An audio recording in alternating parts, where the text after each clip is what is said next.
जी बिस्मिल्लाहिर्रहमानिर्रहीम। सब भरावां नूं सियालकोटी पिजन लवर ते खुशामदीद। सियालकोटी कबूतरां दा नां ते भरावां ने सुनिया। अज एक नायाब जे जोड़े दा भरावां नूं शौक करावांगा। सारे भरावां दा अपना चैनल है, अपने कबूतर ने, जेड़ा पसंद आए राबता कर लिया करो। किसी भाई को नहीं भी ना पैसे है, कोई शौक करना चाहता है, मेरे नाल राबता करो। नंबर स्क्रीन ते मौजूद है, मैं इंशाल्लाह उहदा शौक करावांगा। जिन्हें जोगा भी होया उहदा शौक लाजमी होएगा। जरूरी नहीं कि किसी भाई को पैसे नहीं है, जिहड़ा वाकई जरूरतमंद है वो जरूर राबता करया करो। उहदा शौक इंशाल्लाह तोहफे के तौर पर जरूर होया करेगा। यह एक जोड़ा है, बहुत ही मेरा फेवरेट है। ठीक है, इहदा तुहानूं शौक करावांगे।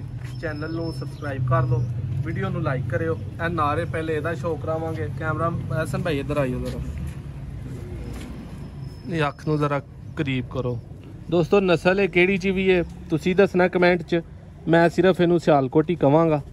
आई क्लोजर तुसीं देख रहे हो, पर कुंदा जरा कटिया है कि किते कोई गलती ना भी जेड़ा ना इनू।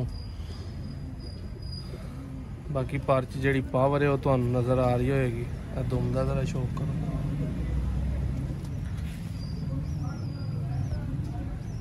इहदा हैड वेखो माशाल्लाह, टेल वेखो पिछे।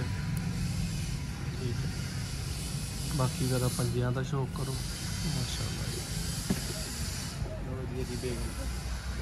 दोस्तों इसकी वाइफ है। ठीक है, ਇਹਦਾ भी जरा शौक करो। दाना इन्हें उकातों बहुता खा लिया है। जरा मुंह वेखो, वजा कजा वेखो, आई क्लोजअप देखो।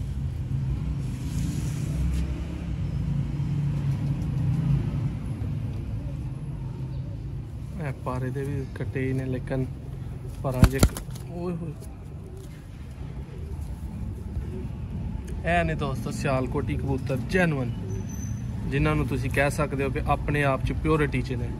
अगर कोई क्रॉस भी है तो सियालकोटियां नाल है। ठीक है, इन्हां कबूतरां नूं हुण किसी होर टैडियां कमगरां नाल मैच करो तो वो मज़ेदार ही नहीं। यह एक अपने आप च जिहड़ा ना मुकम्मल है। तो चैनल नूं सब भाई सबसक्राइब कर लिया करो, वीडियो नूं लाइक करया करो। शौक सब भरावां नूं क्या है कि जिहदे कोल नहीं भी ना पैसे है, साडे कोल अलहमदुलिल्लाह बड़े कबूतर हुंदे ने, अच्छे तो अच्छे हुंदे ने। हर भाई दा शौक करावांगे। तो लैन देन वाले भाई अपनी वीडियो अच्छे कबूतरां दी बनवाने वास्ते नंबर स्क्रीन पर मौजूद है। व्हाट्सएप पर लाना है, कॉल तो परहेज ही करना है। ठीक है, तो इजाज़त दवो। एक नैक्सट वीडियो इंशाल्लाह मिलने। बहुत शुक्रिया।